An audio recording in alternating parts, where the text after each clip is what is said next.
Da li ćemo mirno ćutati i okrenuti glavu protiv sramote Europrajda koji se najavljuje za Beograd za septembar mesec, ili ćemo svi svako na svoj način, i radnički sindikati, i prosvetni sindikati, i sindikati i zajednice rudara, i sportski klubovi, i policije, i vojske, i vatrogasaca, i sveštenstva, i zdravstvenih radnika, i svi koji imaju decu i kojima je do istine stalo, ali i oni koji nemaju decu, i oni koji ih još nemaju, i oni koji ne mogu da ih imaju po Božjem promislu, svako je dužan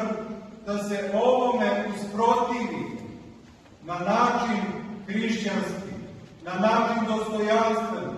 molitveno, sa jakim argumentima, zato što treba da budemo svesni da je ovo skrnavljanje naše zemlje, skrnavljanje naših svetinja, skrnavljanje i, kao što rekao, lika Božjeg u svakom čoveku.